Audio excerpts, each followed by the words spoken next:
Welcome to story board. This is Chakri. Real ఎస్టేట్లో మందగమనం కొనసాగుతోంది. ఇప్పట్లో లేచే పరిస్థితి కనిపించడం లేదు. 3 ఏళ్లుగా గడ్డు పరిస్థితులే ఉన్నాయి. అవసరానికి మించిన నిర్మాణాలతో రియల్టర్లు కష్టాలు కొని తెచ్చుకున్నారు. అధిక ధరలతో సామాన్యులు కూడా వెనకడుగు వేస్తున్నారు. కొనుగోళ్లు పడిపోవడమే కాదు, భూముల ధరలు కూడా తగ్గిపోయాయి. రిజిస్ట్రేషన్ల సంఖ్యలో ఎక్కడా మెరుగుదల లేదు. ఒక్క హైదరాబాద్, తెలంగాణనే కాదు, ప్రపంచవ్యాప్తంగా రియల్ ఎస్టేట్ డల్గానే ఉంది. ప్రస్తుత పరిణామాల్ని బట్టి చూస్తే అసలు రియల్ ఎస్టేట్ ఎప్పుడు పుంజుకుంటుందో కూడా చెప్పడం కష్టమే అంటున్నారు. రియల్ ఎస్టేట్ మరో 3 ఏళ్ల దాకా లేవదని అంచనా. కేవలం హైదరాబాద్లోనే కాకుండా దేశం, ప్రపంచం ఎక్కడ చూసినా రియల్ ఎస్టేట్కు సానుకూల సంకేతాలు కనిపించడం లేదు. హైదరాబాద్లో కొత్త నిర్మాణాలు కూడా చాలా వరకు నిలిచిపోయాయి. కేవలం టాప్ కంపెనీలు మాత్రమే అప్పులకు వడ్డీలు కట్టుకుంటూ మేనేజ్ చేస్తున్నాయి. హైదరాబాద్లో రియల్ ఎస్టేట్ మందగమనంలోనే ఉంది. ఎప్పటికప్పుడు రేపు బాగుండొచ్చనే అంచనాలే తప్ప 3 ఏళ్లుగా సేమ్ సీన్ కనిపిస్తోంది. చివరకు టాప్ 10 రియల్ ఎస్టేట్ కంపెనీల పరిస్థితి కూడా అంత బాగాలేదు. వీరు కూడా వడ్డీలు కట్టుకుంటూ కాలం వెళ్లదీస్తున్నారు. కానీ చిన్న మధ్య తరహా ప్రాజెక్టులన్నీ సంక్షోభంలో పడ్డాయి. హైదరాబాద్లో దాదాపుగా 80% వరకు నిర్మాణాలు నిలిచిపోయాయి. కేవలం అడ్వాన్స్లు, సగం పేమెంట్లు తీసుకున్న బిల్డర్లు మాత్రమే ఏవో కష్టాలు పడి ప్రాజెక్టులు పూర్తి చేస్తున్నారు. రియల్ మార్కెట్ అంతా స్తబ్దుగానే ఉందని ఆ మార్కెట్ లోతులు తెలిసిన వారికే కాదు, సామాన్యులకు అర్థమవుతూనే ఉంది. గతంలో రియల్ ఎస్టేట్ బాగున్నప్పుడు ఉన్న హడావిడికి ఇప్పటి పరిస్థితికి పోలికలు పెడితే చాలా తేలిగ్గా పరిస్థితి ఏంటో అందరికీ తెలుస్తోంది. రియల్ ఎస్టేట్లో స్తబ్దత కేవలం హైదరాబాద్కే పరిమితం కాలేదు. దేశం, ప్రపంచం ఎక్కడ చూసినా ఇదే పరిస్థితి కనిపిస్తోంది. ఆర్థిక మాంద్యం ప్రభావం రియల్ ఎస్టేట్పై గట్టిగా పడింది. అమెరికాలో ట్రంప్ విధానాల కారణంగా గ్లోబల్ మార్కెట్లలో ఒడిదొడుకులు తప్పడం లేదు. ఈ ప్రభావం రియల్ మార్కెట్పై గట్టిగానే పడింది. అదే సమయంలో అంతూపొంతూ లేకుండా సాగుతున్న యుక్రెయిన్ యుద్ధం, అంతంత మాత్రంగా ఉన్న యూరప్ స్థితిగతులు కూడా రియల్ ఎస్టేట్పై ప్రతికూల ప్రభావం చూపుతున్నాయి. అటు చైనాలోనూ రియల్ మార్కెట్ బాగాలేదు. ఇలా ఎక్కడా సానుకూలత లేక రియల్ ఎస్టేట్ నేలచూపులు చూస్తోంది. ఇక మన దేశం విషయానికొస్తే రియల్ మార్కెట్కు ఎన్ఆర్ఐ పెట్టుబడులు కీలకం. కానీ ట్రంప్ వచ్చాక ఎన్ఆర్ఐల రెమిటెన్స్లపై పన్నులు వేస్తామన్న ప్రతిపాదనతో రియల్ మార్కెట్పై పిడుగుపడింది. ఈ దెబ్బతో ఎన్ఆర్ఐ పెట్టుబడులు అనుమానమే అనే వాదన గట్టిగా వినిపిస్తోంది. గతంలో మాదిరిగా ఎన్ఆర్ఐ పెట్టుబడులు వస్తాయా రావా అనే గుబులు రియల్ ఎస్టేట్ వర్గాల్లో కనిపిస్తోంది. ఇటీవలే కొన్ని దేశాల్లో నిర్వహించిన రియల్ ఎక్స్పోలకు కూడా పెద్దగా స్పందన రాలేదు. అసలు సామాన్యుల చేతిలో డబ్బు లేకుండా రియల్ ఎస్టేట్ లావాదేవీలు ఎలా పెరుగుతాయనేది మరో చర్చ. అత్యవసరాలు, నిత్యావసరాలకే డబ్బులు వెతుక్కునే స్థితిలో సామాన్యులు సొంతింటి కలను వాయిదా వేసుకుంటున్నారు. దీనికి తోడు హైదరాబాద్ రియల్ ఎస్టేట్ మార్కెట్లో అధిక ధరలు సామాన్యుల్ని మరింతగా భయపెడుతున్నాయి. ఈ రేట్లు చూసి సెకండ్ హ్యాండ్ ఇళ్లు కొనేవారు కూడా ఆగుతున్నారు. అసలు ఎందుకింత రేట్లు పెంచుతున్నారని ఆరా తీస్తున్నారు. సాధారణంగా రేట్లు పెరగాలంటే కొన్ని ప్రాతిపదికలుంటాయి. కానీ ప్రస్తుతం అలాంటి పరిణామాలేవీ లేకపోయినా రియల్టర్లు కూడబలుక్కుని 3 నెలలకోసారి రేట్లు పెంచుతున్నారనేది సామాన్యుల భావన. ఈ విషయం వెలుగు చూశాక కొన్నాళ్లపాటు రియల్ మాటెత్తకపోవడమే మంచిదనే నిర్ణయానికి వస్తున్నారు. కనీసం ధరలు తగ్గించడానికి కూడా బిల్డర్లు ముందుకు రాకపోవడం మార్కెట్కు మరింత మైనస్గా మారుతోంది. ధరల విషయంలో రాజీ ధోరణి ప్రదర్శిస్తూ వ్యాపార చక్రం సజావుగా తిరిగేలా చూసుకోవడం ఏ రంగానికైనా కీలకం. రేట్లు ఒక్కసారి తగ్గించాల్సి ఉంటుంది, ఒక్కోసారి పెంచాల్సి ఉంటుంది. కానీ ఏ సందర్భంలో అయినా సగటు వ్యాపార పరిమాణంలో తేడా రాకుండా చూసుకోవడమే తెలివైన వ్యాపారుల లక్షణం. ప్రస్తుతం రియల్ ఎస్టేట్లో ఈ కోణమే మిస్ అవుతోంది. వ్యాపారం కంటే రేట్లే ముఖ్యమనే ఆలోచన ఎప్పుడైతే మొగ్గతొడిగిందో అప్పట్నుంచే రియల్ ఎస్టేట్ తడబడుతోంది. కనీసం ఇప్పటికైనా ఆ ఆలోచన నుంచి బయటపడాలని రియల్టర్లు అనుకోవడం లేదు. అందరూ ఒకే మాటపై ఉండి అధిక రేట్లకే కట్టుబడితే కొన్నాళ్లు లేటైనా కొనకేం చేస్తారనే ధీమా కనిపిస్తోంది. కానీ అది ఎప్పటికీ జరిగే పని కాదని గత అనుభవాలు చెబుతున్నా రియల్టర్లు మాత్రం నేల విడిచి సాము చేస్తూనే ఉన్నారు. సొంతిల్లు కోసం చూసేవారి కంటే పెట్టుబడులు పెట్టేవారే రియల్ మార్కెట్కు మహారాజ పోషకులు. ఇప్పుడు సెకండ్ ఇన్వెస్ట్మెంట్ పెట్టేవారి సంఖ్య బాగా తగ్గిపోయింది. అద్దెలతో పోలిస్తే ఈఎంఐ భారంగా మారడంతో ఇళ్ల కొనుగోలుకు ఎవరూ ఆసక్తి చూపడం లేదు. ఏదేమైనా చైనా అనుభవాల నుంచి పాఠాలు నేర్చుకోకపోతే మన దగ్గర కూడా రియల్ బుడగ పేలే అవకాశం లేకపోలేదు. అప్పుడు లక్షల మంది జీవనోపాధిపైన ప్రభావం తప్పదు. హైదరాబాద్ రియల్ ఎస్టేట్ ఐటీ మీద అతిగా ఆధారపడుతోంది. మార్కెట్ అంచనాల్లోనూ కేవలం ఐటీ ఉద్యోగుల్ని మాత్రమే పరిగణలోకి తీసుకుంటున్న ధోరణి ఉంది. ఇక్కడ చాలా రకాల పరిశ్రమలు ఉన్నాయి. లక్షల సంఖ్యలో ఉద్యోగులున్నారు. అన్ని రంగాల ఉద్యోగుల ఆదాయాలు బేరీజు వేసుకుని ప్లాన్ చేస్తే ఖచ్చితంగా వర్కౌట్ అవుతుంది. కానీ బిల్డర్లు ఆ పని చేయకపోవడమే ప్రస్తుత సంక్షోభానికి కారణం. ప్రస్తుతం ఐటీలో ఏఐ ప్రభావం గట్టిగా ఉంది. దిగ్గజ కంపెనీలు కూడా లే ఆఫ్లు కొనసాగిస్తున్నాయి. దేశీయ ఐటీ కంపెనీలో అనుకున్నంత హైకులు కూడా ఇవ్వలేదనే వాదన ఉంది. ఐటీ ఉద్యోగుల పరిస్థితి పైకి చెప్పుకునేంత గొప్పగా లేదు. ఈ వాస్తవాల్ని గ్రహించని బిల్డర్లు ఇప్పుడు బోల్తా పడుతున్నారు. ఏ బిజినెస్ కైనా డిమాండ్ సప్లై సూత్రం వర్తిస్తుంది. డిమాండ్ ఎక్కువగా ఉంటే రేటు పెరుగుతుంది, సప్లై ఎక్కువగా ఉంటే రేటు తగ్గుతుంది. ఇది అందరికీ తెలిసిన simple business trick. Hyderabad real estate మార్కెట్కు కూడా ఇదే సూత్రం అన్వయించొచ్చు. మొన్నటి వరకు హైదరాబాద్లో డిమాండ్కు అనుగుణంగా ఇళ్ల నిర్మాణం జరిగింది. ఎప్పటికప్పుడు మార్కెట్లో డిమాండ్ అంచనా వేసి అందుకు తగ్గట్టుగా ప్రభుత్వ అనుమతులు తీసుకుని ఇళ్లు నిర్మించేవాళ్లు బిల్డర్లు. కానీ గత 3 ఏళ్లుగా ఈ పరిస్థితి మారింది. కొన్నాళ్లుగా హైదరాబాద్ రియల్ మార్కెట్ స్థిరంగా ఉంది కదా అని డిమాండ్ను ఎవరికి వారే ఊహించుకుని విచ్చలవిడిగా ఇళ్ల నిర్మాణం చేపట్టారు. హైదరాబాద్ శివార్లు దాటేసి ఔటర్ రింగ్ రోడ్ అవతల వరకు వెళ్లిపోయారు. నిర్మాణ వ్యయం కూడా భారీగా పెంచేశారు. జూబ్లీహిల్స్, మాదాపూర్ లాంటి ప్రైమ్ ఏరియాలతో సమానంగా ఔటర్ రింగ్ రోడ్ అవతల కూడా కొందరు ధరలు చెప్పారు. అదేమంటే ప్రపంచస్థాయి నిర్మాణ ప్రమాణాలని ఊదరగొట్టారు. కానీ ఇవన్నీ జనం నమ్మే పరిస్థితిలో లేరు. హైదరాబాద్లో అపార్ట్మెంట్ కొనాలంటే ఆస్తులు కుదవపెట్టి కొనే పరిస్థితిని బిల్డర్లు తెచ్చారు. ప్రతి 3 నెలలకోసారి స్క్వేర్ ఫీట్ ధరను 300 నుంచి 1000 రూపాయల వరకు పెంచడం, వాటిపై జీఎస్టీ, ఎమ్యూనిటీ ఛార్జెస్, మెయింటెనెన్స్ ఛార్జీలు అదనంగా వడ్డిస్తుండటంతో హైదరాబాద్లో ఫ్లాట్ కొనాలంటేనే భయపడుతున్నారు కొనుగోలుదారులు. రియల్ ఎస్టేట్ మార్కెట్ ఎంత దారుణంగా ఉందంటే భూముల విలువ కూడా పడిపోయింది. ఒకప్పుడు రియల్ ఎస్టేట్లో ధైర్యం చేసి పెట్టుబడులు పెట్టిన వారు కూడా ఇప్పుడు రియల్ ఎస్టేట్కు ఆమడ దూరంలో ఉంటున్నారు. ఎవరికి వారి రియల్ పరిస్థితులు బాగలేవని ఫిక్స్ అయిపోతున్నారు.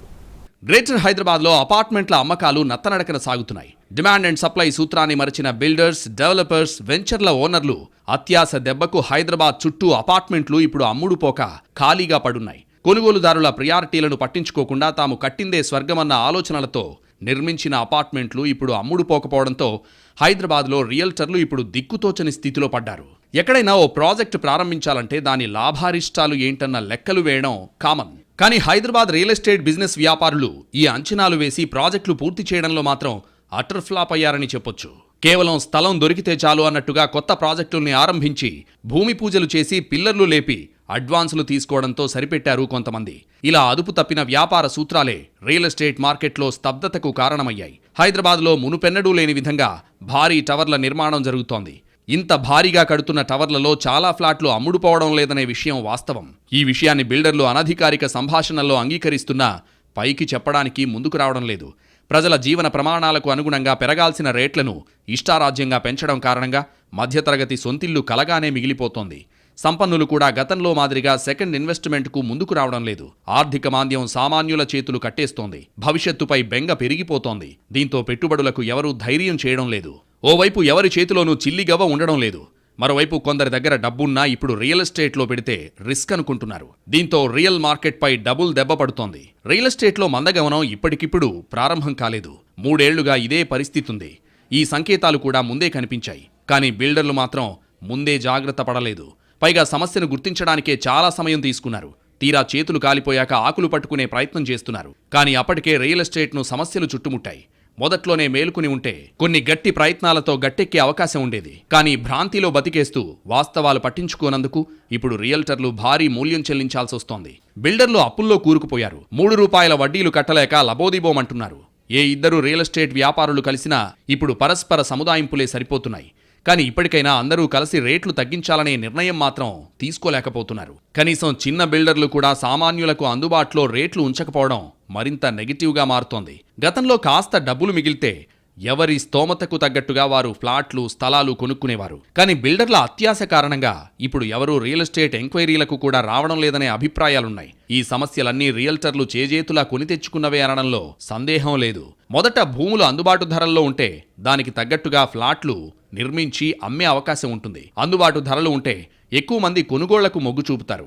కాస్త అప్పు చేస్తే సొంతిల్లు కొనుక్కోవచ్చనే భరోసా ఉండాలి. కానీ ఏం చేసినా ఇల్లు కొనడం మన వల్ల కాదనే స్థాయిలో భయపెట్టడం రియల్ మార్కెట్ పుట్టి ముంచుతోంది. ఎప్పుడైనా ఇల్లు అందరికీ అందుబాటులో ఉండదు. కానీ కాస్త హై జంప్ చేసైనా అందుకోగలమనే నమ్మకం కలిగించాలి. అలాంటి ధోరణే ఇప్పుడు లేకపోవడం రియల్టర్ల కొంప ముంచుతోంది. రియల్ ఎస్టేట్ ఇప్పట్లో లేచే పరిస్థితి కనిపించడం లేదు. ఎప్పుడు లేస్తుందో కూడా ఎవరూ చెప్పలేకపోతున్నారు. అసలు గడ్డు పరిస్థితిలో కాస్తైనా మార్పు రావాలని రియల్టర్లు కోరుకుంటున్నారు. కాస్తైనా సానుకూలత కనిపిస్తే అదే 10,000 అనుకుంటున్నారు. 3 ఏళ్ల క్రితం రియల్ ఎస్టేట్కు ఉన్న ఊపు వేరు. ఏ చిన్న ప్రకటన వచ్చినా, లీక్ ఇచ్చినా కూడా రియల్ మార్కెట్లో సందడి వాతావరణం కనిపించేది. కానీ ఇప్పుడు పరిస్థితి పూర్తిగా రివర్స్ అయింది. ఎవరేం చెప్పినా ఎవరికి నమ్మకం కుదరడం లేదు. పైగా వచ్చినప్పుడు చూసుకుందాం, ఇవన్నీ జరిగినప్పుడు కదా అనే నిర్లిప్తత మార్కెట్లో రాజ్యమేలుతోంది. సాధారణంగా రియల్ మార్కెట్కు బాగుండాలంటే ఎంతో కొంత ఆశావహ వాతావరణం చాలా అవసరం. ఇప్పుడు ఆ వాతావరణమే లేకపోవడంతో ఏం చేయాలో అర్థం కాక రియల్టర్లు తలపట్టుకుంటున్నారు. రియల్ ఎస్టేట్ మందగమనానికి అధిక రేట్లు, మితిమీరిన నిర్మాణాలు, ఆర్థిక మాంద్యం లాంటి కారణాలు నిజమే అయినా అన్నింటికీ మించి అసలు కీలకం ఏదో ఉందనే వాదన కూడా ఉంది. కొనుగోలుదారుల్లో కొనాలనే కోరిక ఉండాలి. రియల్టర్లలో ఏదోలా స్టాక్ అమ్ముకోవాలనే ఆలోచన ఉండాలి. ఇప్పుడు రెండూ లేకపోవడంతో మార్కెట్ నేలచూపులు చూస్తోంది. అలాగని అసలు రిజిస్ట్రేషన్లు కావడం లేదని ఎవరూ అనడం లేదు. కానీ చెప్పుకోదగ్గ పురోగతి అయితే లేదు. ఏదో అవుతున్నాయంటే అవుతున్నట్టుగా ఉంది వ్యవహారం. రియల్ మార్కెట్ మందగమనంలో ఉండడంతో ఆ ప్రభావం నిర్మాణ రంగంపైన పడుతోంది.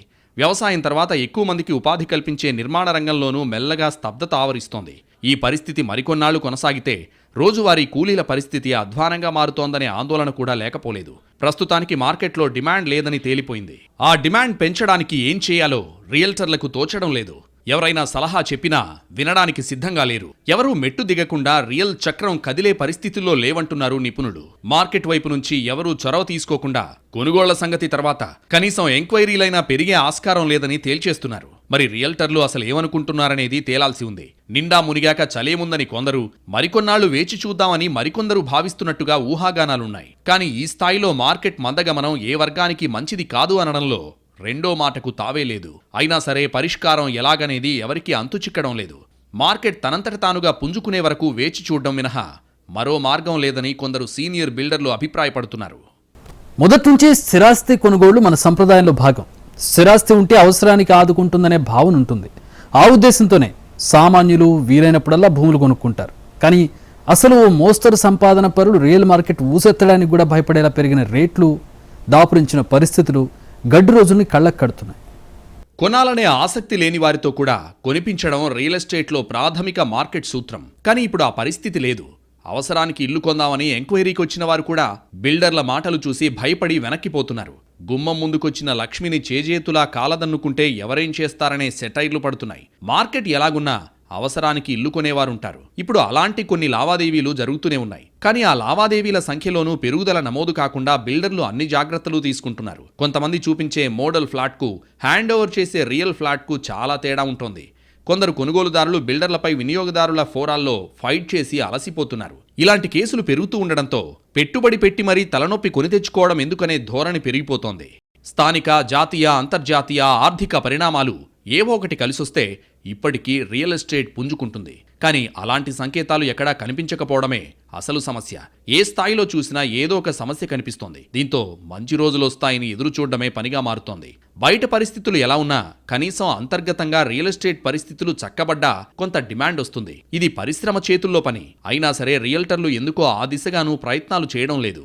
ఏ ప్రయత్నమూ చేయకుండా గాల్లో దీపం పెట్టి దేవుడా అంటే ఫలితం ఉంటుందా అనేది తేలాల్సిన విషయం. రియల్ ఎస్టేట్ మందగమనంలో ఉన్న బిల్డర్ల లీలలు చూసి అందరికీ కళ్ళు బైర్లు కమ్ముతున్నాయి. అసలు డిమాండ్ ఎక్కడ తగ్గిందని ఒకరు ప్రశ్నిస్తారు.